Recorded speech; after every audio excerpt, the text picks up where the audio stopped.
राजीनाम्याच्या बातमीच्या प्रदीर्घ काळानंतर अब्दुल सत्तार हे माध्यमांसमोर आले आणि त्यांनी आपल्या राजीनाम्याच्या निव्वळ अफवा असल्याचं स्पष्ट केलं। उद्धव ठाकरेंसोबत चर्चा करणार असून आपली भूमिका मांडणार असल्याचं सांगतानाच वेळ आल्यावर सर्व प्रश्नांची उत्तरं देणार असल्याचंही त्यांनी सांगितलंय।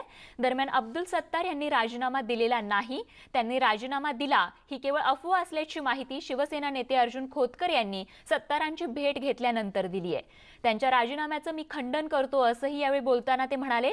तर अब्दुल सत्तार यांना आज दुपारी 12:30 वाजता मुख्यमंत्र्यांनी भेटण्यासाठी बोलावल्याचं देखील खोतकरांनी स्पष्ट केलंय। तर माझं आणि सत्तार यांचं बोलणं झालंय, त्यांची आता कुठल्याच प्रकारची नाराजी नसल्याचं देखील अर्जुन खोतकर यांनी यावेळी सांगितलंय।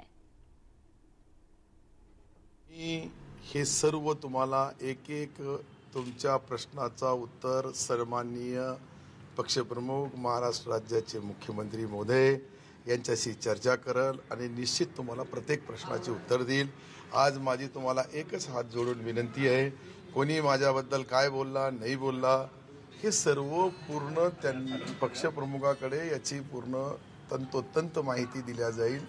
माझी काय भूमिका आहे मी त्यांच्यासमोर मांडल आणि नंतर ते जे निर्णय घेतील तो निर्णय सर्वाला मान्य राहील किंवा नाही मला बोलता येणार नाही, परंतु माझा कोणत्याही या प्रश्नाला उत्तर द्यायचा आज नाही आहे। मी वेळ आल्यानंतर तुम्हाला सर्व प्रश्नाचे उत्तर देईल।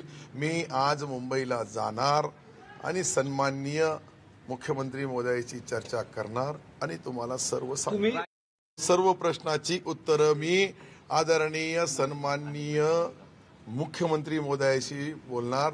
तुम्हाला मी राजीनामा दिला हे ज्यांनी सांगितलं त्याला विचारून घ्या, मी राजीनामा दिला की दिला। कोणी काही बोलला तर तो काही सुप्रीम कोर्ट आहे का मला बोलणारा? मी काय बोलू लागलो का माझा सर्व कंट्रोल हा मातोश्रीवर आहे आणि मातोश्रीवर मी बोलणार आहे। ज्यांनी तुम्हाला राजीनाम्याच्या गोष्टी पुढ्या सोडल्या त्यांना